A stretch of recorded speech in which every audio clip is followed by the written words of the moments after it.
여러모로 바쁜 학교 생활을 보내던 프리다 칼로는 1925년 18살에 인생을 송두리째 고통의 나락으로 빠뜨리는 사건을 겪게 됩니다. 첫 번째 비극은 충격적인 교통사고입니다. 아하.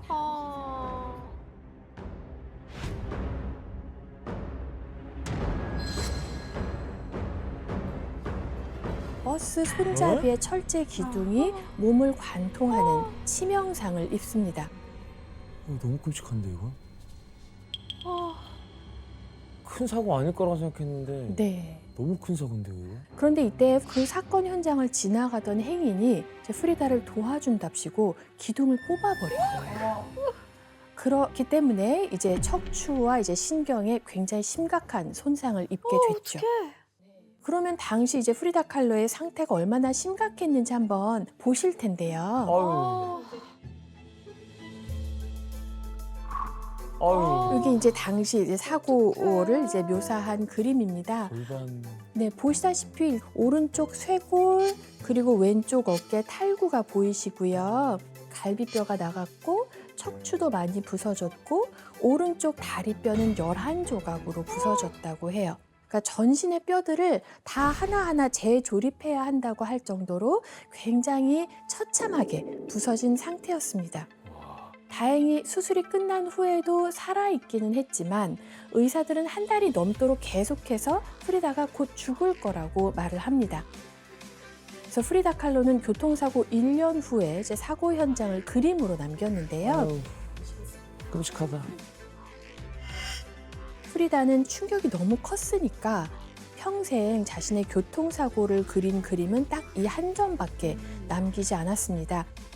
그런데 보시는 것처럼 꼼짝없이 침대에 누워 있어야만 했는데요. 그러다 보니까 이런 답답한 심정을 남자친구에게 편지로 남겼습니다. 내가 팔을 펼 수 없을지도 모르는데 얼마나 아픈지 몰라. 사람들이 팔을 당기며 시험해 볼 때마다 한참씩 눈물을 흘려 발도 너무 아파 완전히 으깨졌으니까. 또 다리 전체가 끔찍하게 쑤시는데 얼마나 성가신지 몰라. 아픈 본인만 진짜 아는 거죠 이거. 네, 어느 정도였냐 하면 밤마다 내 침대에서 죽음이 춤을 춘다라고 말할 정도였습니다.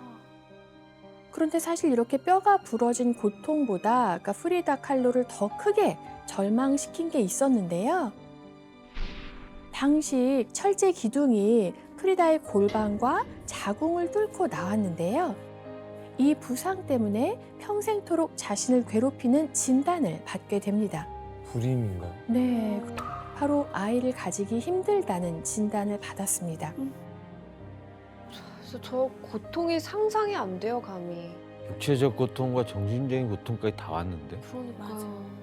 심지어 충격을 받은 프리다 칼로는 자신이 교통사고가 아닌 다른 이유로 병원에 입원했다고 상상합니다. 프리다는 어떤 상상을 했을까요? 교통사고가 아닌 반대로 생각하는 거죠. 내가 사고가 당한 사람이 아니고 아픈 사람들 치료해주러 내가 병원에 온 거다. 훌륭한 상상입니다만 아닙니다. 자기가 사고를 당한 게 아니라 아이를 출산해서 입원한 거라고 상상을 했다고 합니다. 그런데 상상이 점점 깊어지니까 출생 증명서를 가짜로 작성하기까지 했답니다. 그것도 무서운데요? 가짜 출생 와. 증명서를 한번 보시겠어요? 아 남아 있어요? 네. 와. 그러니까 진짜 상상 임신 이런 거네요. 네, 그렇죠. 레오나르도는 은혜로운 1925년 9월에 적십자 병원에서 태어나 이듬해 코요아칸 시에서 세례를 받았습니다. 어머니는 프리다 칼로이며 이사벨 캄포스와 알레한드로 고메스 아리아스가 대부모였습니다. 여기서 알레한드로 고메스가 프리다 칼로의 남자친구고요. 그리고 이사벨 캄포스는 어린 시절부터 가장 절친했던 친구거든요. 프리다 칼로의 좌절이 얼마나 컸을지 짐작이 되실 것 같아요. 아이고 어떻게 보면 도피죠 이건. 약간 정신적인 고통이. 심지어 그때 그 남자친구와 헤어지기까지 하면서 더 큰 절망에 빠집니다. 근데 교수님 이게 프리다 칼로는 그 어린 시절에 소아마비를 어쨌든 이겨냈던 것처럼 이번에도 막 좌절하고 포기하지는 않을 것 같은데요. 네, 규현 씨 짐작하신 대로 프리다 칼로는 마음을 다잡고 사고 후유증을 극복하기 위해서 재활에 매진합니다. 그리고 프리다 칼로는 어긋난 척추를 교정하려고 아주 특별한 도구를 사용했는데요. 이게 프리다 칼로가 재활할 때 실제로 사용했던 코르셋들인데요.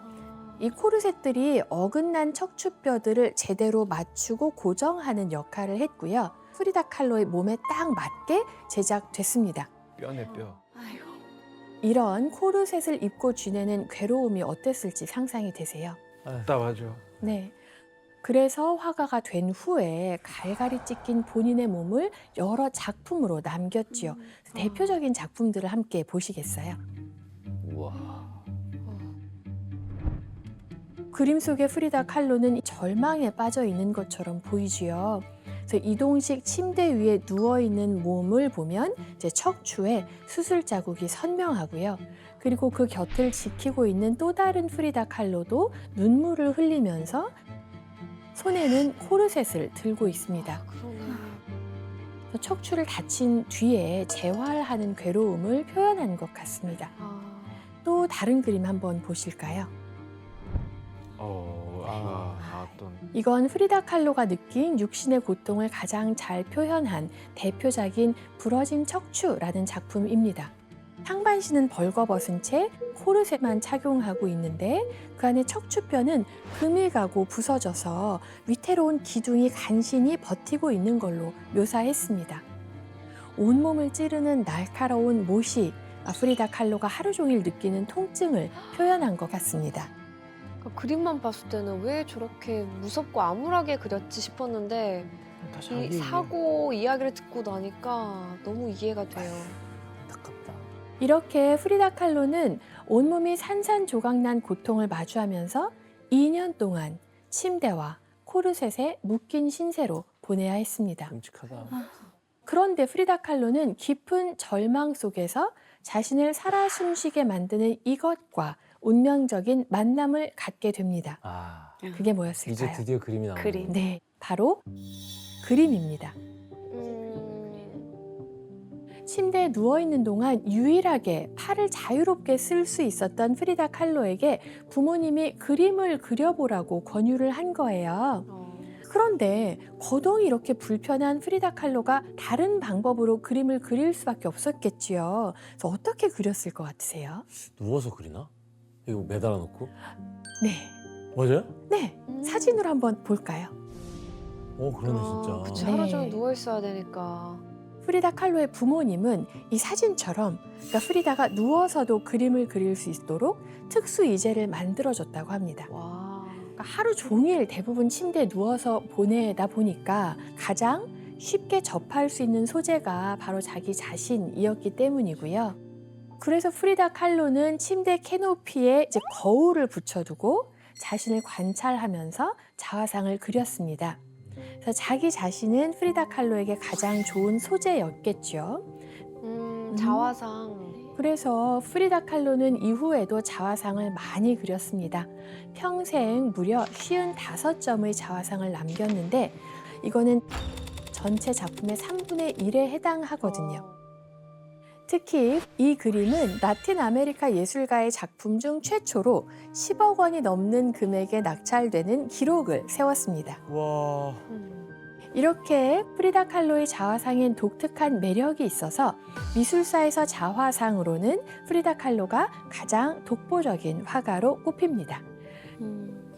성수영 기자님, 그 프리다 칼로가 이렇게 그림을 그리기 시작한 게 정말 중요한 전환점이 됐겠네요. 예, 맞습니다. 그 프리다 칼로는 그림을 통해서 고통을 치유하고 재활에 대한 의지도 더 불태우게 됐는데요.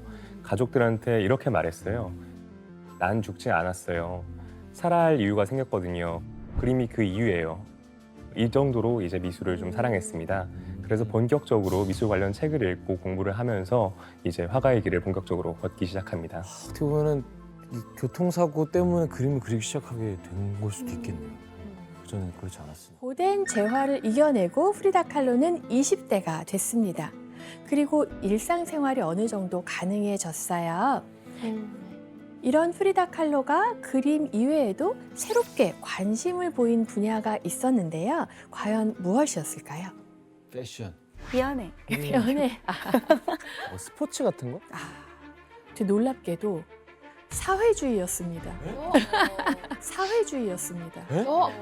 아, 뭐야? 정치에 또 관심이 네. 있었구나. 갑자기 사회주의라고요? 왜 갑자기 사회주의에 관심이 가는 거예요? 네, 사실 1910년부터 이어진 멕시코 혁명 때문입니다. 그래서 이러한 개혁적인 분위기 속에서 프리다 칼로 역시 자연스럽게 사회주의 사상에 푹 빠져들어서 심지어 멕시코 공산당에 가입하기까지 합니다. 와. 이후 프리다 칼로는 여러 공산당 모임에 참석하면서 굉장히 적극적으로 활동을 펼쳐 나갔는데요. 이때 프리다 칼로의 인생을 뒤흔드는 인연이 찾아옵니다. 네? 그 인물은 바로 당시 멕시코의 국민 화가로 위상을 떨치던 디에고 리베라입니다. 리베라? 디에고 리베라는요, 겨우 10살 때 멕시코 최고 예술 아카데미에 입학을 하는 등 어릴 때부터 미술 영재로 명성을 떨친 화가였고요. 그리고 디에고 리베라는 예술의 성지였던 스페인의 마드리드, 프랑스의 파리 등지에서 유학을 하면서 유럽 미술계에서도 실력을 인정받았는데요. 멕시코에 돌아온 후에 정부의 의뢰를 받아서 곳곳에 다양한 벽화를 그리게 되는데요. 심지어 멕시코의 대통령궁 전체가 디에고 리베라의 캔버스였다라고 할 정도로 정말 많은 벽화를 그립니다. 특히 디에고 리베라의 벽화에는 멕시코의 문화와 역사, 정치처럼 멕시코의 이런 모든 것이 담겨 있었습니다. 그래서 당대 멕시코를 대표하는 화가로 자리 잡은 겁니다. 근데 교수님 그럼 이 둘은 애초에 그럼 처음에 어떻게 만나게 된 거예요?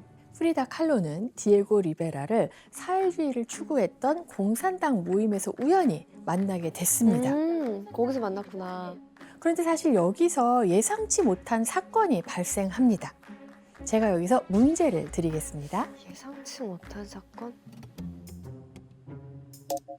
당시 모임에서 디에고 리베라는 축음기에서 나오는 음악이 마음에 들지 않았는데요. 이때 디에고 리베라가 한 행동은 무엇이었을까요? 어렵다. 정답. 네, 규현 씨. 본인이 노래를 부릅니다. 오답입니다. 정답. 네, 규현 씨. 화가니까 네. 이젤로 내리칩니다. 와, 에이. 규현 씨 오답입니다. 정답 네, 지원 씨. 집어 던졌어요. 아닙니다. 규현 씨 오답입니다. 규현 씨 저 오답입니다. 아무 말도 안 했습니다. 아, 죄송합니다. 왜 이렇게 오답만 말해요? 그러니까요. 아. 지원 씨 오답입니다. 조금 더 과격하게 해볼까요? 정답. 네, 혜성 씨. 주머니에서 총을 꺼내가지고 쏴버렸어요. 혜성 씨 정답입니다. 와. 디에고 리베라는 죽음기에 총을 쏴버렸습니다. 그 프리다 칼로는 이걸 보고 디에고 리베라를 어떻게 생각했을까요? 이 사람 안 되겠네. 이거 성격 파탄이네. 도라이네. 와 위험하다 위험해. 그게 맞잖아요? 아, 설마. 설마. 프리다 안 칼로는 돼. 두려움을 느꼈지만 한편으로는 매우 흥미롭고 매력 있다고 느꼈다. 어떡해. 그 나쁜 남자 좋아하는 그런 느낌 아니에요? 본인이 지금 스스로 무덤 파는 거거든요 이거.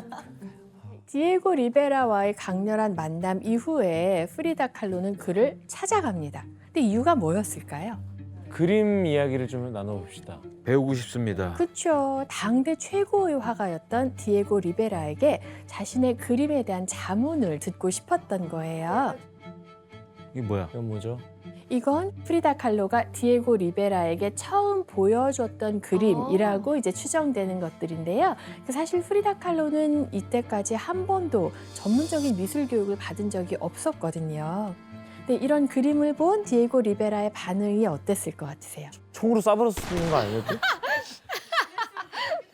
심쿵하게 하려고. 네. 프리다 칼로의 그림에 대해서 평가한 말이 있습니다. 규현 씨가 읽어주시죠. 프리다의 캔버스에는 비범한 에너지로 가득한 표현들, 뚜렷한 개성, 진지한 태도들이 엿보였다. 야심찬 초보자들이 흔히 저지르는 무리한 기교 같은 것이 전혀 없었다. 평가가 어땠던 것 같으세요? 굉장히 칭찬을 많이 하는데. 그쵸. 이렇게 디에고 리베라의 말을 듣고 자신의 그림에 대해서 더 자신감을 갖게 되고 또 확신을 갖게 됐겠죠. 그리고 화가로서 자기의 가능성을 인정해준 디에고 리베라에게 당연히 점점 더 깊이 빠져들게 됩니다. 아, 이거 좀 공감 가요. 인정해주면 설렐 수 있을 것 같아요. 그런데 이때 프리다 칼로가 디에고 리베라에게 마음을 활짝 열게 되는 계기가 된 그림이 있거든요. 한번 보실까요? 뭐지?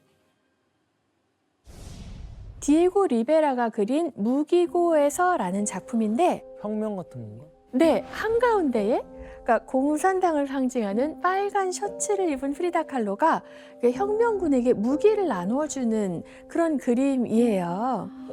이렇게 프리다 칼로를 능동적인 혁명가로 묘사를 한 거죠. 그럼 프리다 칼로 입장에서는 이 멕시코의 국민 화가가 본인을 저렇게 정 가운데 주인공으로 그려준 거잖아요. 엄청 감동을 했겠네요. 맞습니다. 그래서 두 사람의 관계에도 결정적인 변화가 생겼는데요.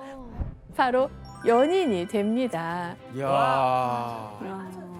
교수님, 프리다 칼로가 디에고 리베라랑 이렇게 연인이 되었다라는 얘기를 듣고 주변의 반응이 어땠나요? 사실 제일 먼저 반대한 사람 프리다 칼로의 부모님이었습니다. 그렇지? 당시 프리다 칼로가 22살이었는데요. 디에고 리베라가 43살이었어요. 반대하실 만하네요. 네, 두 사람의 나이 차이가 무려 21살이나 났거든요. 너무 많이. 특히 어머니는 두 사람을 보고 꼭 코끼리와 비둘기의 짝짓기 같다라고 비난을 했다는데요. 도대체 왜 그런 말을 했는지 사진을 한번 보실게요.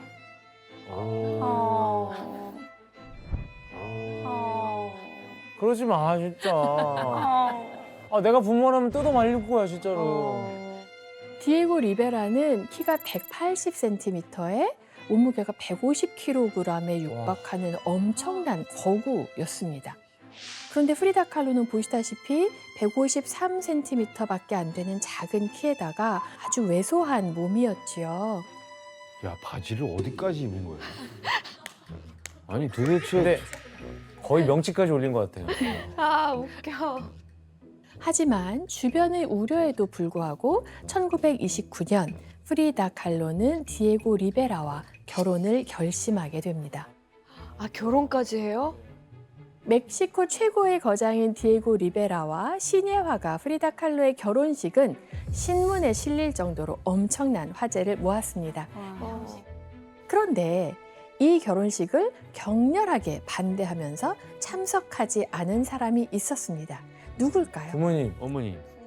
네, 맞습니다. 프리다 칼로의 어머니는 나이나 외모의 차이뿐만 아니라 또 다른 이유로 디에고 리베라를 탐탁지 않아 했는데 그 이유가 뭐였을 것 같으세요? 그 총으로 추운기 쏠 때 옆에 계셨어요. 그 노래를 되게 좋게 듣고 있었는데. 사실 그 이유가 디에고 리베라의 매우 화려한 여성 편력 때문이었습니다. 안 돼요, 안 돼요. 이는 앞으로 프리다 칼로가 엄청난 정신적 고통에 시달리는 두 번째 비극으로 작용합니다.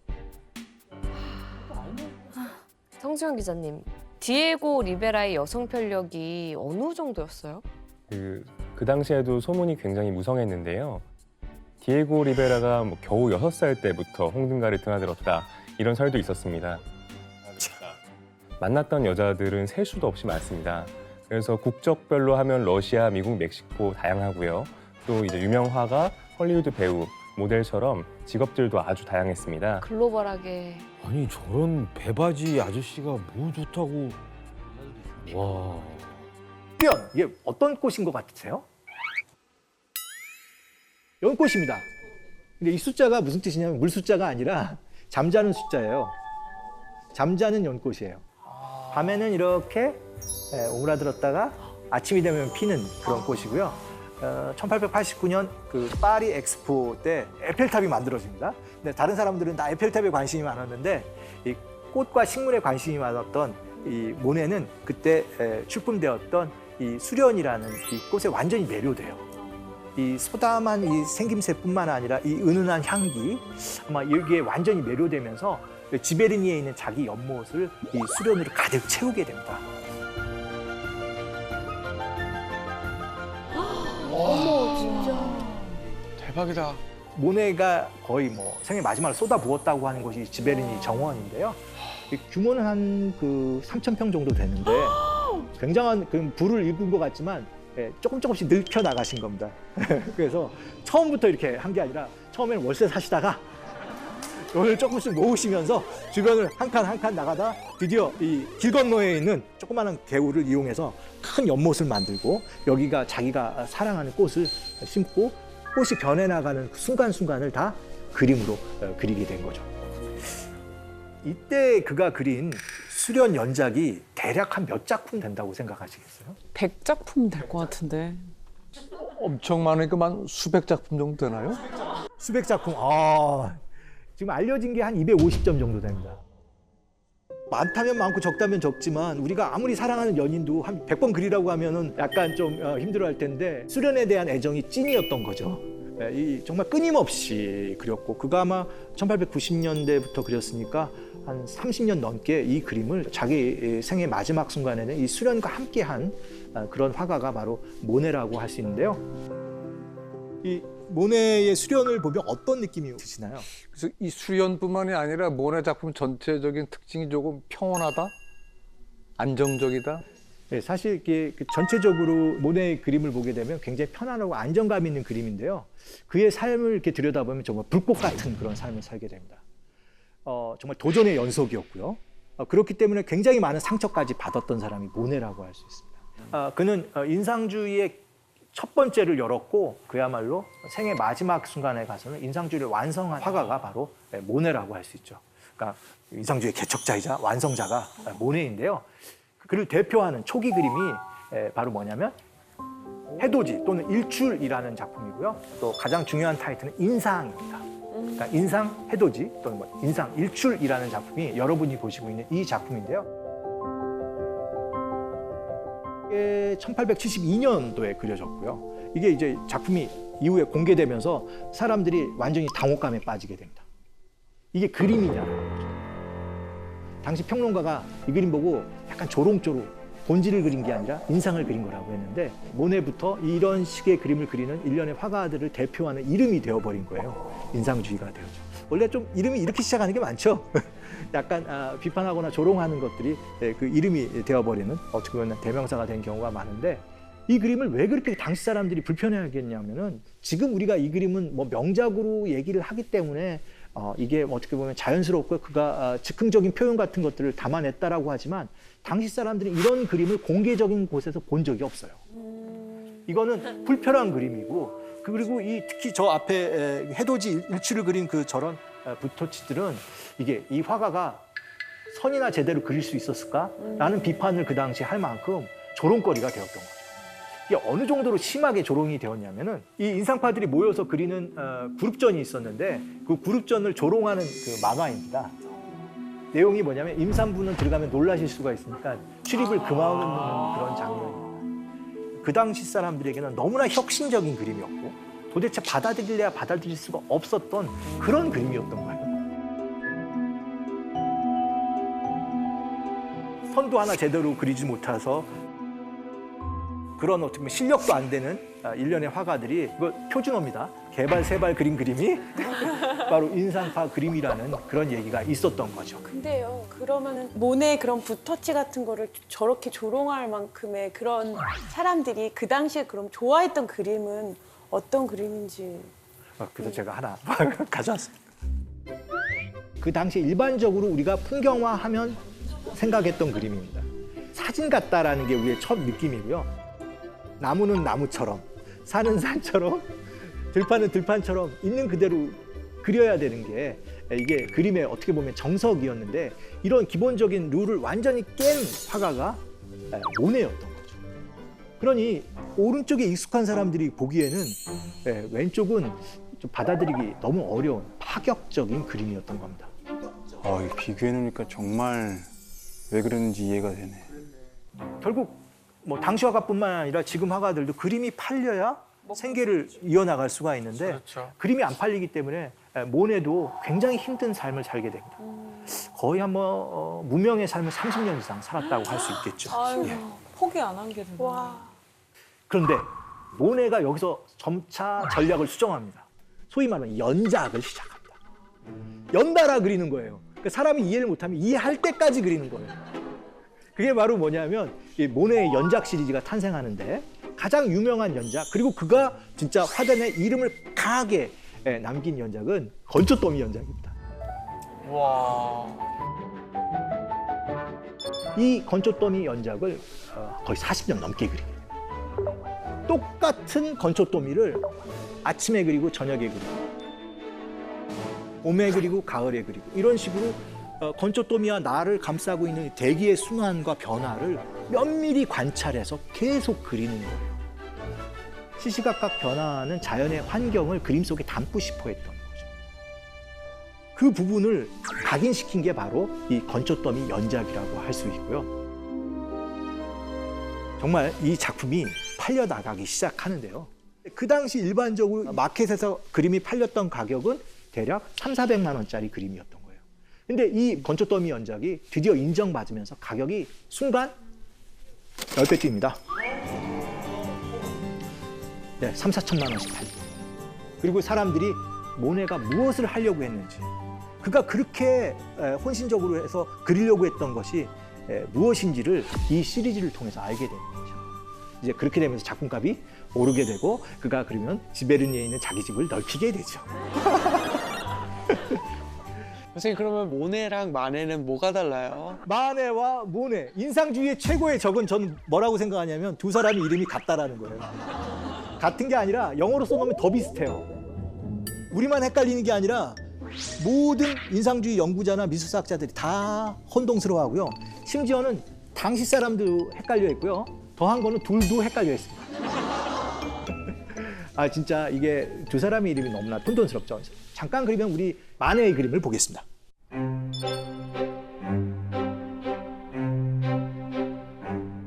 작품 제목이 올랭피아인데 이 올림피아는 그 당시 그 소위 매춘부들이 가장 많이 쓰던 예명 가명이었습니다.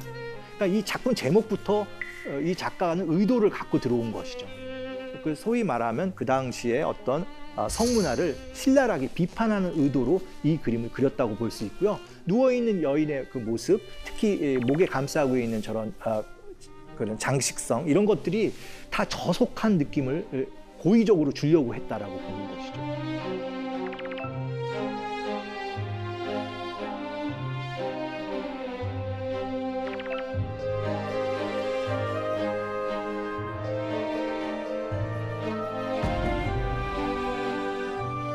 사실 그 당시에는 누드화가 많이 그려졌지만 이 누드는 사람들이 절대 신적이거나 위험 있는 그런 누드가 아니라 굉장히 저속한 그림으로 받아들였어요.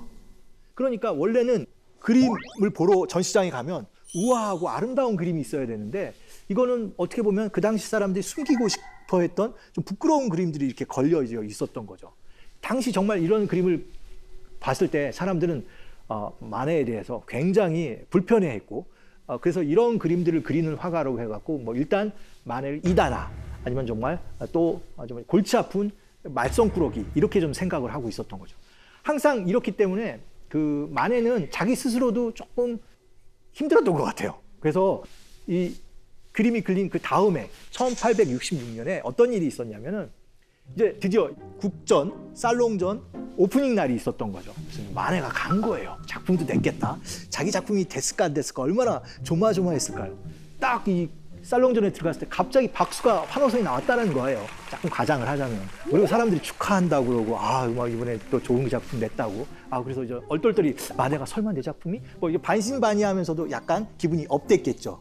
그리고 사람들이 얘기하는 작품을 보니까 자기 작품이 아니었던 거예요. 녹색 옷을 입은 여인이라는 작품인데 이건 모네가 출품했던 작품이었거든요. 근데 여기 세부를 보시면 이제 사인을 한번 보세요. 모네지만 이게 조금 작아지면 마네로 보였기 때문에 당시 사람들은 이거를 마네가 그린 작품이라고 생각했고 마네에게 축하한다고 당신 작품 선정됐다고 얘기를 한 건데요. 이때 느꼈을 마네의 생각은 어땠을까요? 개명해야겠다. 그게 개명밖에 답이 없다. 굉장한 어떻게 보면 일종의 그 자존심의 상처가 났고요. 그리고 그 당시에서도 모네가 인사를 하려고 했다는 거예요. 근데 이제 그걸 거부했고, 그래서 두 사람의 관계는 최소한 한 3년 정도는 냉담했던 것 같습니다. 근데 결국 이 오해는 풀렸고, 두 사람은 굉장히 또 다시 그 동료가 돼서 인상주의를 끊어가는 일종의 뭐 양계 산맥이 되죠. 그때 그 마네가 그린 그림은 지금은 미술사에 실리는 굉장히 유명한 그림입니다. 피리 부는 소년. 이 그림은 그 낙선을 한 거죠. 결국 선정을 되지 못했는데, 그가 이런 그림을 통해서 이루려고 했던 업적은 결국은 인정을 받아서 지금도 마네는 뭐예요? 미술사 한 부분을 확실히 차지하는 그런 작가가 되었죠. 이 두 작가 다 인상주의 그룹에 포함됩니다. 양식적으로 좀 차이가 나죠. 예, 그 어떻게 보면 삶의 인상을 그리려고 했기 때문에 그 마네의 그림에는 인물들이 좀 더 많습니다. 그리고 그 작업 과정이 스튜디오 프로덕션이 좀 많아요. 그러니까 스튜디오 안에서 그림을 그리다 보니까 조금 더 빛이나 이런 것들도 좀 대조가 좀 많고 좀 그렇긴 한데요. 상대적으로 모네는 굉장히 중요한 게 현장 완성형. 현장에서 모든 것들을 거의 대부분 완성하기 때문에 그림 톤이 전체적으로 좀 밝죠. 그리고 풍경화가 좀 더 많고. 그런데 정말 이게 참 비극적이에요. 그가 이렇게 성공의 가도로 막 넘어갈 때 또 개인적 고통과 위기가 찾아오게 됩니다. 야외에서 몇 시간씩 그림을 그리고 눈을 혹사하다 보니까 1908년부터 그도 이제 느끼게 되는데 소위 백내장 질환을 겪게 됩니다. 그러니까 지금은 거의 수술을 통해서 완치가 가능한데 그 당시에서는 수술 성공률이 10에서 20%밖에 안 돼서 수술을 하는 게 굉장히 위험했던 거예요. 그래서 그도 이제 이 수술을 계속 미루게 되는데 결국 그는 완전히 그 한 1923년 정도 되면 시력을 완전히 잃어서 수술을 할 수밖에 없는 그런 상황이 오게 됩니다. 이 와중에 그가 이제 계속 그 그림을 그리게 되는데요. 한번 보시겠습니까?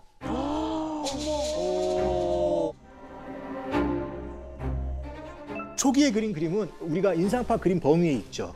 활달한 붓터치도 있지만 그 대기의 표현 이런 것들이 잘 살아있지만 백내장 질환에 굉장히 심하게 앓을 때는 그 형태가 완전히 좀 일종의 뭉그러졌다고 할 수 있고 강한 붉은 빛만 그림 전체를 감싸고 있는데요.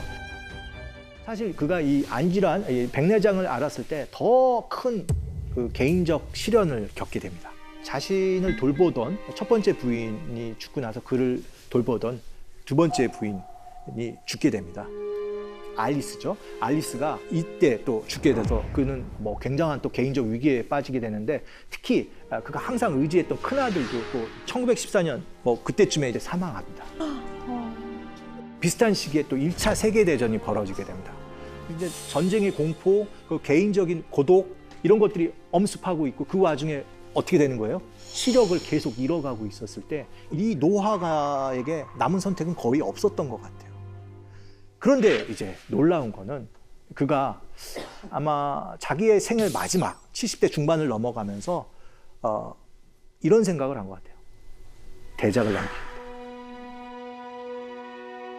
이때 또 놀라운 거는 자기가 그 당시 가장 사랑했던 이 수련 연작을 통해서 정말 넘을 수 없는 초격차를 한번 보여주게 됩니다. 이게 바로 그가 남긴 수련 대장식화라는 그 그림인데요.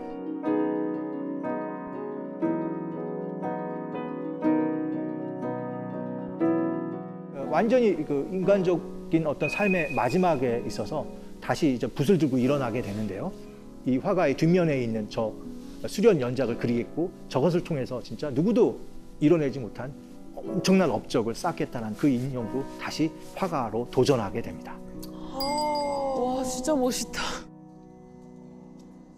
이 그림은 지금 어디서 볼 수 있냐면은 가장 뭐 거대한 규모로는 프랑스 파리 루브르 앞에 조그마한 부속 건물인데요. 건물 이름은 오랑주리라고 되어 있습니다. 오렌지 나무를 보호하던 일종의 온실이기 때문에 여기가 뭐가 좋냐면은 그 빛이 천장에서 들어와요. 그래서 모네가 이 그림을 기증할 때 제일 중요하게 생각했던 게 자연광이거든요. 그래서 이 자연광을 자연스럽게 또 갖출 수 있는 이 조건까지 가지고 있었던 것이 바로 이 오랑주리, 이 온실 인데요. 여기를 개조해서 프랑스 정부가 누구에게 모네 수련의 전용관으로 헌정했죠. 이게 그 규모도 또 우리가 얘기했듯이 초격차입니다. 높이가 2m고요. 이 그림이 전체적으로는 8개의 주제로 이어졌지만 다 이어붙이면 100m입니다. 안타깝게도 모네가 이 전시된 형태는 보지 못합니다.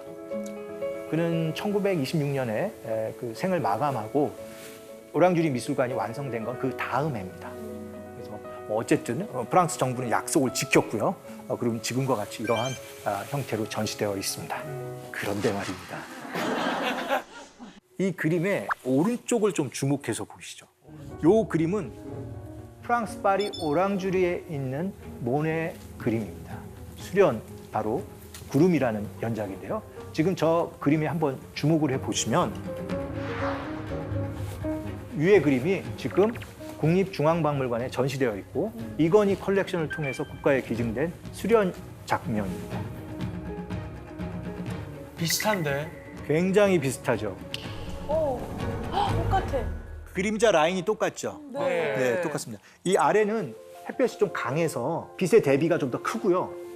위쪽은 날씨가 좀 흐리다 보니까 톤이 약간 중간으로 올라와서 그림자 안까지 그림이 보이는 그런 상황입니다. 이 그림은 분명히 지금 동일한 위치에서 그려진 그림인데 날짜와 시기는 다르겠죠. 특히 인상적인 거는 구름의 표현은 거의 일치합니다.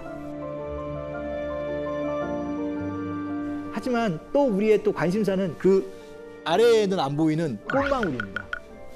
꽃망울이 언제 피냐면 6월에서 7월에 피거든요. 그러면 이거는 수련 6월이라고 이렇게 이름을 불려주는 게 좋을 것 같습니다. 우리가 모네의 그림은 다 어떻게 보면 시시각각 다른 표현을 했을 뿐만 아니라 모네가 그 작품 하나하나를 다른 이름으로 붙여줘요. 개별화시키고 개성 있는 하나의 객체로 만들거든요. 이렇게 봤을 때 수련이라는 전체적인 타이틀 속에서 이 모네가 끄집어내려고 했던 그 의미를 좀 더 짚어볼 필요가 있고 이렇게 놓고 본다면 구름 또는 뭐라는 거예요? 6월 이런 타이틀로 이 작품을 좀 더 가깝게 부를 수 있을 것 같습니다. 그럼 선생님 위에 그림은 백내장 이전 그림이고 밑에 그림은 백내장 이후 그림인가요? 아닙니다. 이제부터 모네는 기억을 이용합니다. 그래서 그게 궁금했어요. 보고 그린 건지. 예. 어느 순간에는 시선의 물리적 환경에 완전히 매료되어 있다가 거기서 이제 벗어나서 소위 말하면 심상을 이용하는. 바로 그래서 이 그림들은 다 백내장을 극히 심하게 알고 있을 때 그린 겁니다. 둘 다. 예. 연대에 대해서 학자마다 다르지만 대부분 1918년부터 죽기 직전에 26년까지 그린 것으로 되어 있고요. 대부분 전 세계에 있는 박물관에서도 연대를 그 폭으로 잡습니다. 특정하기가 조금 어렵습니다. 이런 일화까지 우리가 낱낱이 들어가다 보면은 인상주의에 대한 생각도 살짝 바뀌면서 그들이 처음부터 이루려고 했던 그런 도전 정신이라든지 그런 것들을 또 자기 스스로 사회에 인정받으려고 노력했던 그 지난한 과정. 하지만 또 그것들이 성취하는 과정에서 또 벌어졌던 인간적인 또 고난사. 모네도 그것들을 다 극복해내면서 자기의 마지막 최고의 작품을 완성시켰고 아마 그것이 있었기 때문에 그가 생애 마지막까지 화가로서 활동할 수 있었던 것 같습니다. 인공지능, 딥러닝에 관련된 페이퍼가 되겠습니다. 그래서 이게 컴퓨터는 굉장히 많이 학습을 시켜야 되겠죠. 그래서 많이 틀립니다. 틀리는데 이거는 맞고 저건 틀리고 이렇게 데이터베이스를 계속 쌓다 보면은 결국 이걸 구별할 수 있는 능력이 생기는데요. 사람은 바로 이렇게 태어나자마자 이렇게 보시면 금방 치와와랑 머핀을 이렇게 구별할 수가 있으시게 됩니다. 그러니까 여기서 만약에 패턴 완성이 너무 세게 되시는 분은 여기 아까 구지선 씨 같은 분은 이 중에 아마 머핀 중에 일부는 개를 떠오르셨을 수도 있을 것 같아요. 패턴 완성도 중요하지만 우리 뇌가 무조건 마구 패턴을 만들어내는 건 아닙니다. 요거는 패턴 분리라고 그래요. 비슷하게 생긴 거를 통해서 어떤 정보를 이끌어내는 것이 패턴 완성이고 요건 다른 거야 하고 분리하는 것이 패턴 분리죠. 김효진 씨 같은 경우에는 아마도 패턴 분리가 좀 더 잘 되시는 케이스가 아닐까 그렇게 생각을 하는 것입니다. 패턴 완성과 패턴 분리가 실제로 이 동물 사회에서도 어떤 의미가 있습니다. 그러니까 예를 들면 이 호랑나비인데요. 이 호랑나비가 굉장히 미스테리해요. 눈에 잘 띄잖아요. 네. 자, 눈에 잘 띄면 좋을까요, 나쁠까요? 나빠요. 천적한테 잡아먹기. 천적한테 쉽게 잡아먹히죠.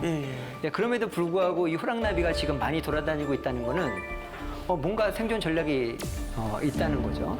호랑나비하고 나방이하고 비교를 해보면 다른 점이 나방이는 될 수 있으면 숨으려고 그래, 안 보이게. 그래서 나무에 이렇게 붙어 있으면, 벽에 붙어 있으면 잘 안 보이잖아요. 근데 호랑나비는 전략을 완전히 180도 바꿨습니다. 화려하게 해서 한번 잡아먹어봐라 이렇게 얘기를 하는 거죠. 왜 그러냐면 이게 바로 그 새가, 어린 새가 호랑나비를 잡아먹는 장면이에요. 그래서 쉽게 잡아요. 잡아서 먹고 나서는 오바이트라고 그러죠. 구토를 하는 장면이에요. 이 호랑나비 그 비늘에는 그 독소가 있어서 체하게 됩니다. 그래서 이 호랑나비 한 마리가 희생되면은 다시는 이 새는 이 호랑나비를 안 먹는 거예요. 대박. 와, 진짜 그래서 신기하다. 머릿속에서 이 호랑나비를 위험하다는 생각과 이 호랑나비의 패턴이 완전히 완성이 돼서 더 이상 새들이 이 호랑나비를 먹지 않도록, 그래서 이 자손들이 대신 유전자를 번식하게 되는 거죠. 또 다른 예를 보여드리겠습니다. 너무 신기하다. 예. 패턴 분리가 너무 잘 여기 돼요. 혹시 이 두 사람이 같은 사람이라고 생각하시는 사람 누구예요? 안 계십니까? 제가 카이스트에 초청해서 제가 굉장히 잘해드리려고 했는데 사실 초등학교 1학년이나 유치원생을 대상으로 하면요 상당히 많은 학생들이 같은 아저씨다 이렇게 말을 하는 경우도 있습니다. 그러니까 이게 왜 그러냐면 보시면 눈도 두 개고 코도 이렇게 가운데 있고 거의 비슷함에도 불구하고 여러분이 다른 사람으로 인식하는 거가 정말 뇌의 신비인데요.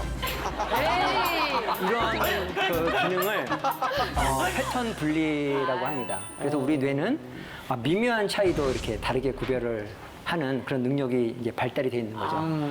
특히 김효진 씨 같은 경우에는 이렇게 잘 구별하실 것 같아요. 저거는 누구나 다 제일 잘했어요. 정말 분리가 너무 잘 되는데요.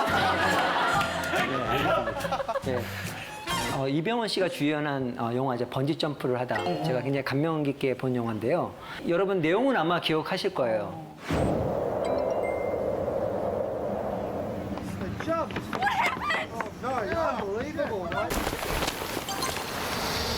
굉장히 사랑하는 연인이 있었어요. 근데 원하지 않는 그런 이유로 해서 그때 헤어졌어요. 그래도 어떻게 해요? 고등학교 선생님으로 열심히 생활을 합니다. 그런데 어느 순간에 갑자기 그 제자 중에 한 명이 눈에 들어오는 거예요. 끌리는 거예요. 어째서 넌 날 조금도 기억하지 못하네. 사실 신경과학적으로 보면 그 영화 내용에서 보면 이 학생이 과거에 내 연인과 그 유사한 특징을 갖고 있었던 거예요. 습관이라든지 그 분위기라든지 눈빛이라든지. 그래서 이 선생님은 그 속에서 자기 옛날의 연인의 그런 사랑을 패턴을 완성을 한 거죠. 근데 문제는 뭐냐면 이걸 잘 분리를 해야 되는데 이제 분리가 안 되기 때문에 이제 결국에는 그 안 좋은 그런 결말을 맞이하게 되는 이런 영화가 되겠습니다. 그리고 동물의 사회에서도 정말 그 안타깝게도 패턴 분리가 안 돼서 그 어려운 경우가 많이 있습니다. 얘 같은 경우에는 그 지금 뭐 하고 있는 거냐면 손가락과 교미를 하고 있는 거예요. 그 손가락 모양 자체가 그 암컷의 등이랑 비슷하게 생겨서 그 패턴 분리가 안 되는 바람에 굉장히 엉뚱한 에너지를 소모하고 있는 그 노벨상은 아니고 그 이그노벨상이라고 그래서 영어로 이그노블이 그 무시할 만한 그런 거잖아요. 그러니까 재밌긴 한데 별로 과학적으로 중요하지 않은 네, 그런 발견해 주는 상이 있어요. 그래서 그 상을 받은 발견인데요. 이 그 호주에 사는 이 딱정벌레 계통은 그 이 맥주병을 보면 노란색 계통의 그런 걸 보면은 이 발정이 나서 이렇게 교미를 시도를 합니다. 그래서 자체가 이 종자 자체가 오렌지색을 띠잖아요. 그래서 오렌지색만 보면 이제 흥분을 해가지고 교미하는 장면이 되겠어요. 자, 이게 뭐가 안 돼서 그렇다고요? 패턴 분리가 안 된 거죠. 노란색 자극만 봐도 이 암컷이라는 그 패턴 완성이 돼서 그대로 행동이 나오게 되는 거예요. 예, 그래서 이거는 패턴 분리가 안 돼서 그 폐가 망신한 케이스가 되겠는데요. 그 개똥벌레가 그 종자가 여러 가지가 있는데 이제 큰 게 있고 작은 게 있답니다. 그래서 큰 개똥벌레 같은 경우에는 이게 육식이에요. 그래서 잡아먹는 거예요. 큰 개똥벌레가 이게 지금 암컷인데요. 이 암컷이 지금 계속 신호를 내니까 다른 개똥벌레는 그게 암컷인 줄 알고 찾아온 거예요, 수컷이. 찾아와가지고 잡혀먹는 장면이에요. 그래서 이 암컷은 사실은 그냥 불을 냈을 뿐인데 그냥 먹잇감이 와서 그냥 먹고 있는 거죠. 그리고 얘는 암컷인 줄 알고 왔다가 잡아먹게. 그래서 이렇게 자연계에는 이렇게 패턴 완성을 활용을 해서 이렇게 먹고 사는 동물들이 있어요. 그리고 이건 좀 더 지능적인 건데요. 저기 보면은 나방이 암컷의 향기를 묻힌 저런 진액입니다. 야구공 같은 거를 이렇게 휘두르는 장면이에요. 그래서 이게 수컷 나방이 저 향기를 냄새를 맡고 찾아옵니다. 유혹하는 거군요. 유혹합니다. 계속 흔들어요. 이렇게 돌리면 흔들게 되면은 컷이 와서 거기 찰떡 달라붙어요. 그러면 이제 잡아먹는 그런 거미가 되겠죠. 못됐네. 그래서 기억들이 어디에 저장되고 그리고 어떻게 연결되는지 이런 것들을 그 연구하는 분야가 있습니다. 그 분야에서 최근에 굉장히 유명하신 박사님이신데요. 캐나다 토론토 대학의 쉬나 조슬린이라는 여자 박사님이십니다. 이 박사님이 최근에 그 사이언스의 그 논문을 내신 바에 의하면 우리가 기억에 사용된 신경들을 또 사용한다는 거예요. 중복해서. 그래서 서로 다른 기억이 그 연결된다는 이론입니다. 우리 감정이라는 건 알지만 그 사랑이 뭘까에 대해서 확실히 모릅니다. 사랑하기 때문에 가슴이 뛴다고 생각을 하잖아요. 예? 그래서 사람들이 이런 종류의 실험을 한 거예요. 그 실험을 해보니까 그 관계가 명확하지가 않아요. 그리고 오히려 우리가 가슴이 뛰기 때문에 이게 사랑이 아닐까 이렇게 생각을 한다는 거죠. 다리를 건널 때 얼마나 심장이 뛰었겠어요. 땀도 나고. 그리고 심장이 뛰는 상태에서 어떤 사람을 봤을 때 내가 심장이 뛰네? 저 여성을 봤을 때 이게 사랑일까? 하고 나중에 전화를 하게 되는 거죠. 그래서 여러분 그 사실은 이런 원리들을 활용하고 계신 연인들을 보면은 보통 뭐 이렇게 연애를 할 때 어디 가서 이렇게 같이 명상하고 이렇게 안 하시잖아요. 저 롤러코스터를 탄다거나 그죠? 뭐 이렇게 하시잖아요. 그리고 가도 뭐 전통 찻집보다는 커피집 많이 가시고 이렇게 하시잖아요. 그 이유가 그런 거예요. 같이 이렇게 롤러코스터를 탈 때 심장이 뛰고 막 교감신경 활성화되고 항상 그 옆에 있을 때 그 사랑의 연결고리가 이제 형성이 된다는 거죠. 이제 그게 이제 패턴 완성으로 설명할 수가 있게 되는 거고요. 그래서 오늘 이 그 뇌가 사랑을 어떻게 느끼고 행동하는지에 대해서 한번 말씀을 나눠보고자 하겠습니다. 그 헬렌 피셔 박사님이 사랑의 3단계에 대해서 얘기를 했어요.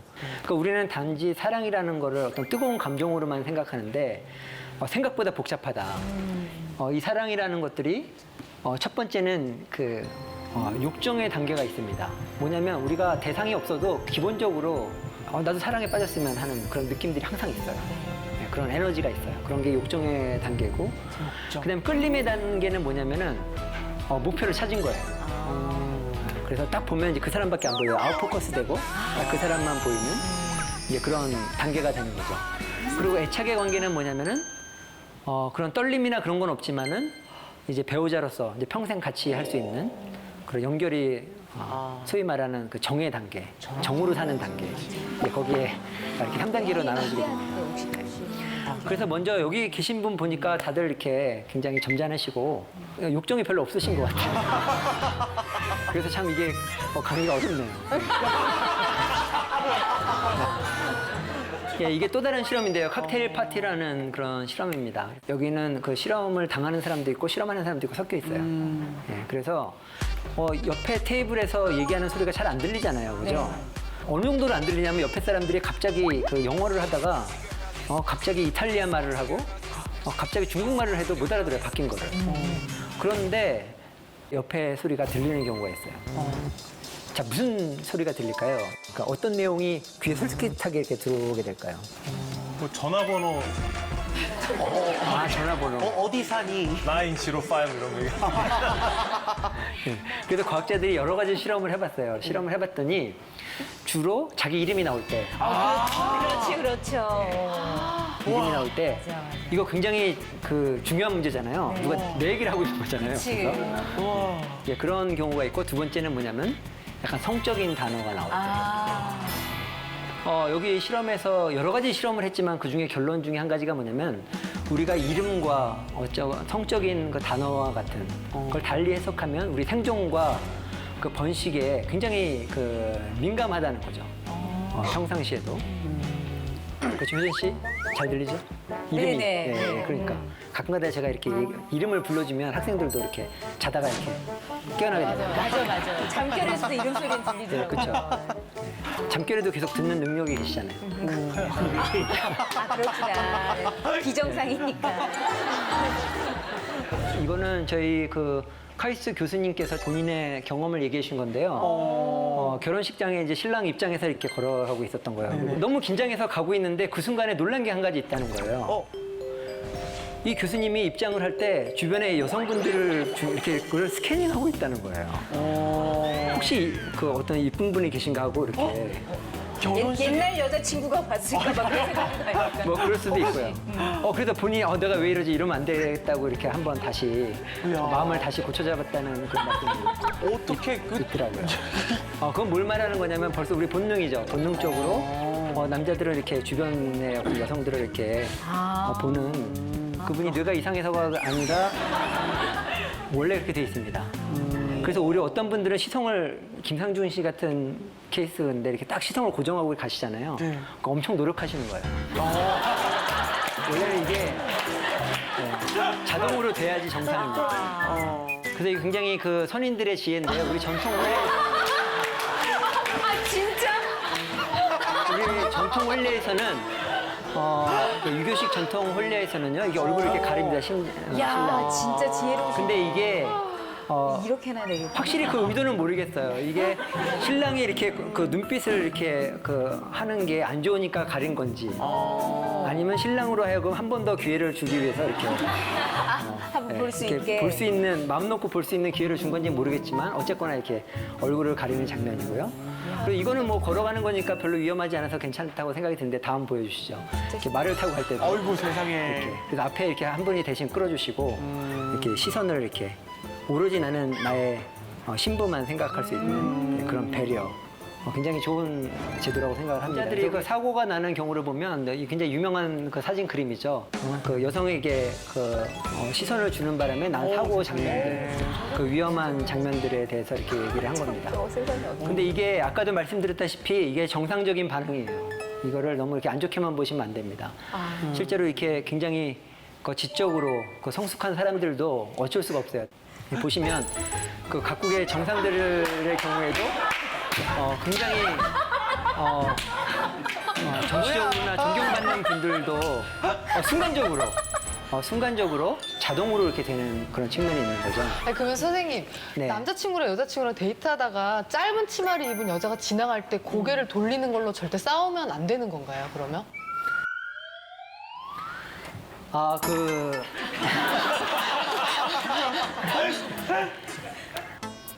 굉장히 건강한 뇌를 가졌구나. 이렇게 생각을 해주시면 되겠습니다. 교수님 말씀하시니까 다들 하는군요.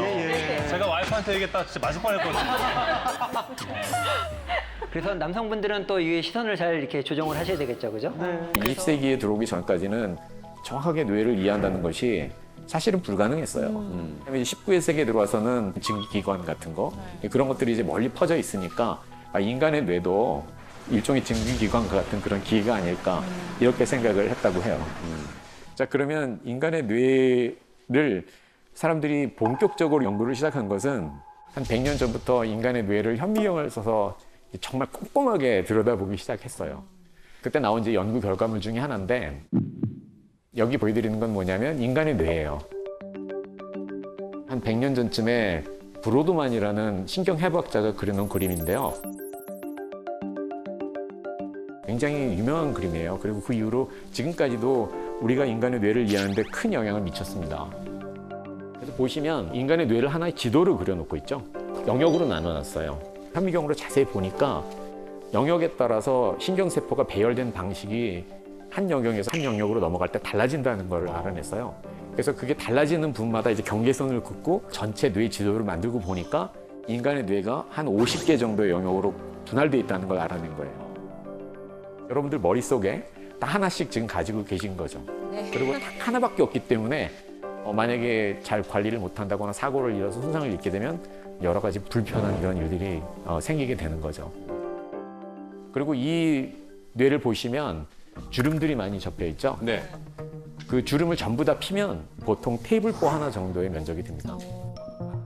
그러니까 그만큼 많은 면적이 필요하기 때문에 작은 두개골 안에 집어넣기 위해서 꼬깃꼬깃 접은 거라고 생각을 하시면 돼요. 이 안에는 1000억 개 정도의 신경세포가 들어있고요.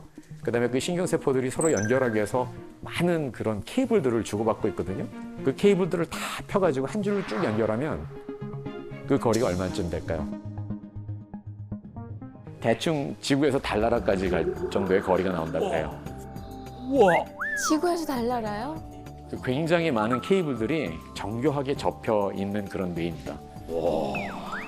아니 우리 혈관만 다 이어도 지구 한 바퀴 반 정도 된다고 하잖아요, 길이가. 예, 그거보다 훨씬 긴 거예요. 그러니까. 예. 그거보다 더 긴 게 머릿속에 있는 거네요. 그렇죠. 신기하다. 이렇게 100년 전부터 뇌를 현미경으로 관찰하는 그런 연구를 사람들이 많이 했는데 인간의 뇌가 굉장히 복잡한 어떤 그런 물체라는 걸 이해하시겠죠. 자, 그렇다면 20세기 후반에 들어와서는 사람들이 인간의 뇌를 뭐에 비유했을까요?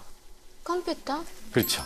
왜냐하면 20세기 후반이 되면서 우리가 알고 있는 기계 중에 가장 복잡한 거는 컴퓨터니까 그때부터는 이제 인간의 뇌는 일종의 컴퓨터라고 사람들이 생각을 하는 거예요. 자, 그렇다면 어떻게 비교를 할까요? 비슷한 것 같긴 한데 뭘로 비교를 하죠?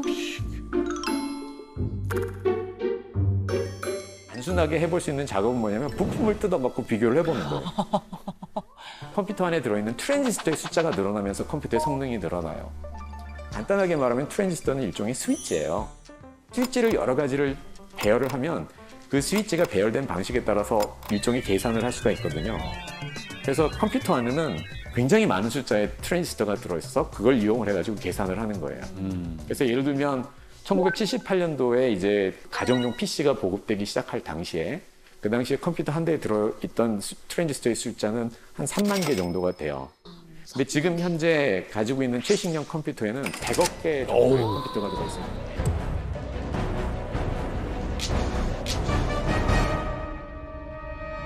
아폴로 11호에 들어있던 컴퓨터가 그 당시 가장 성능이 좋은 컴퓨터였는데 그 컴퓨터보다 여러분들 지금 훨씬 성능이 좋은 컴퓨터를 지금 다 하나씩 가지고 계신 거예요. 자, 그렇다면 만약에 이런 생각을 해볼 수가 있어요. 신경세포와 신경세포가 서로 정보를 주고받는다고 말씀드렸잖아요. 정보를 주고받는 곳은 두 개의 신경세포가 서로 만나는 그런 부위인데 그 부위를 우리는 시냅스라고 하거든요. 근데 이 시냅스도 일종의 스위치예요. 그러니까 그렇기 때문에 이건 굉장히 단순화시킨 얘기지만 인간의 뇌와 컴퓨터의 성능을 일단 대충이라도 비교를 해보려면 그러면 인간의 뇌 안에 시냅스가 몇 개 있는지를 세보면 되겠죠. 그죠? 그럼 이제 인간의 뇌 속에 신경세포가 몇 개씩 있고 그 다음에 하나의 신경세포가 동시에 몇 개의 신경세포와 연결되어 있는지를 알면 그러면 두 개의 숫자를 곱해보면 인간의 머릿속에 시냅스가 대충 몇 개 들어있는지를 알 수가 있어요. 그러니까 인간의 뇌에는 보통 1000억 개 정도의 신경세포가 들어있다고 알려져 있고요. 1000억 개. 그 다음에 하나의 신경세포는 대략 한 10,000개 정도의 신경세포와 동시에 의사소통을 하고 있어요. 그 얘기는 인간의 뇌에 들어있는 시냅스는 한 1000조 개 정도가 된다는 얘기죠. 컴퓨터보다 인간의 뇌가 난 거네요. 시냅스와 트랜지스터가 같다고 가정을 하면 그렇죠. 그렇죠. 예. 그렇지만 지금 현재 존재하고 있는 그 컴퓨터 중에 가장 성능이 좋은 슈퍼컴퓨터는 사실 1, 2년에 한 번씩 계속 바뀌어요. 비공식적으로 지금 현재 존재하는 가장 강력한 슈퍼컴퓨터는 미국이 다시 가져갔고요. 그 전까지는 일본의 리켄이라는 연구소에서 만들어낸 푸가쿠라는 그런 슈퍼컴퓨터였어요. 그 푸가쿠라는 슈퍼컴퓨터는 이미 인간의 시냅스보다 많은 트랜지스터를 가지고 있습니다. 정말요? 예. 그렇지만 여기서 한 가지 또 짚고 넘어가야 될 것은 인간의 뇌는 그렇게 많은 시냅스를 가지고 있지만 사용하는 파워가 거의 한 15와트 정도밖에 되지 않아요. 그런데 후각도를 돌리려면 그거보다 한 100만 배 이상의 파워가 들어갑니다. 굉장히 전기를 많이 쓰죠. 그런 면에서도 그러니까 설사 시냅스와 트랜지스터가 같다고 가정을 하더라도 인간의 뇌는 굉장히 엄청난 일을 하고 있는 거예요. 인간의 뇌가 결국 하는 일은 우리가 상식적으로 생각하는 지능이라는 어떤 그런 개념에 해당된다고 우리가 생각을 하는데 우리가 굉장히 흔히 많이 쓰는 단어잖아요. 이 아이는 지능이 높다, IQ가 높다, 똑똑하다 이런 그렇죠. 말들을 네. 많이 하는데 과연 IQ는 뭘까요? IQ가 지능하고 같은 건가요? 그렇게 알고 있습니다. 지능 검사니까 IQ 점수가 좋게 나오면 그 사람이 당연히 지능이 높다고 생각하는 경향이 있는데 사실은 전혀 그렇지 않아요. 예. 왜냐하면 여러분 어렸을 때 지능 검사 해보셨나요? 네. 만족스러우셨어요? 아니요. 아유, 예. 아마 대부분들이 IQ 검사를 받는 순간 생애 최초의 좌절을 경험하실 수 있을 거라고 저는 생각을 해요. 그렇지만 IQ 검사가 자신의 지능을 완전히 다 보여주는 건 절대 아니에요. 추론력이라든지 아니면은 지각 능력이라든지 뭐 논리적으로 사고하는 능력이라든지 이런 것들이 중요하긴 하지만 지능 검사가 재는 것들은 인간의 뇌가 하는 굉장히 복잡한 여러 가지 기능에 비하면 굉장히 작은 부분만 검사를 한 것이거든요. 그래서 지능의 본질이 무언가를 이야기를 할 때 IQ 검사만 얘기하는 것은 전혀 도움이 되지 않습니다. 그러니까 지능이라는 거는 그렇게 특정한 문제 하나만 푸는 것이 아니라 살아가면서 우리가 경험하게 되는 모든 문제를 해결하는 과정을 다 포함하는 그런 개념이에요. 그럼 뭐 IQ 플러스 EQ 플러스 뭐 MQ 플러스 이런 것들을 그런 것들이 다 포함되는 거죠. 그것뿐만 아니라 우리가 아직 잘 모르고 있는 뇌의 잠재적인 능력도 다 포함된다고 봐야죠. 그리고 여러분 다른 동물에게 잡아먹히는 건 굉장히 무섭죠. 네. 근데 그러기 위해서 사는 생명체가 있습니다. 남들에게 잡아먹히기를 바라는 그런 생명체가 있어요. 기생충? 기생충. 예, 기생충이죠. 정답. 기생충이에요. 기생충들은 일단 다른 사람 몸 안에 들어가야 살잖아요. 그치 몸이 숙주가 되잖아요. 그렇죠. 근데 기생충 중에는 숙주를 여러 필요하는 그런 기생충들이 있어요. 그러니까 자기가 어렸을 때는 숙주 A한테 가서 붙어 먹고 살다가 등치가 커진 다음에 특히 이제 자기가 자손 번식을 하기 위해서는 과감하게 그 숙주를 버리고 그 다음 숙주로 옮아가야 돼요.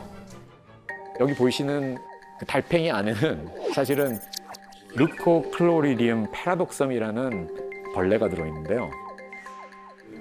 뭐예요? 기생충이 있구나. 징그러워. 이 벌레는 자기가 어렸을 때 이 달팽이 안에서 커요. 근데 지금 사진에서 보시는 것처럼 그 달팽이 몸집에 비해서 굉장히 커졌잖아요. 그럼 이제 번식할 때가 됐는데 이 달팽이 몸 안에서는 번식할 수가 없어서 새 몸 안으로 옮겨가야 돼요. 그러면 자기가 지금까지 숙주로 삼았던 달팽이가 새한테 잡아먹혀야 되잖아요. 그러니까 자기 힘만으로는 할 수가 없어요. 그래서 그 달팽이를 좀비로 만들고 자기가 마인드 컨트롤을 하기 시작해요. 네. 그래서 이 달팽이를 자살로 몰아가는 거예요. 그러니까 이 달팽이는 새한테 보이지 않기 위해서 이제 어두운 데 숨어가지고 사는 그런 본능을 가지고 있는데 자, 르코클로리디움이 활동을 개시하면 그럼 이 달팽이들은 거기에 이제 혼이 들렸다 그러나? 그 나무 꼭대기에 올라가서 움직여요. 그 네온사인처럼 막 번쩍번쩍하는 그런 시그널을 보내서 새들의 눈에 잘 띄게 만들어요. 그래가지고 결국 그 달팽이가 잡아먹히면 르코클로리디움은 굉장히 만족하는 거죠. 새 몸속으로 들어가서. 이 예를 말씀드리는 이유는 뭐냐면 지능이라는 것을 생명체와 분리시켜서 생각한다면 이 달팽이가 갑자기 자살하려고 그러는 게 지능적인 행동인지 반지능적인 행동인지 구별할 근거가 없어져요. 지금 달팽이의 행동을 컨트롤하려고 그러는 주체가 두 가지가 있잖아요. 근데 모든 지능 또는 그 지능의 결과로 나타나는 행동이 생명체가 생존하고 번식하기 위해서 생겨난 것이라고 생각을 하면 새한테 잡아먹힌 달팽이, 그 달팽이 몸에 있던 르코클로리디움, 이 둘 중에 누구의 지능이 더 좋았던 걸까요? 그 몸속에 있던 애. 그렇죠. 이름 기네. 지능이 높고 낮음을 판단하기 위해서는 지능의 주체가 무언가를 일단 우리가 알아야 돼요. 우리가 지능하면 떠오르는 게 뇌죠. 네. 그리고 우리가 생각하기에 갑자기 어떤 사람이 약간 어리석은 그런 행동을 하면 너는 도대체 뇌를 장식품으로 달고 다니냐 이런 얘기 많이 하잖아요. 그러니까 뇌와 지능이라는 것은 뗄래야 뗄 수 없는 관계가라고 생각을 하는데 그러면 과연 뇌가 없다면 지능이 없는 것일까요? 생존을 하기 위해 있는 것이 아닌가. 근데 뇌가 없다면 생존을 못 하잖아요. 대부분의 동물은 뇌가 없어지면 살기 어렵지만 식물들이 있잖아요.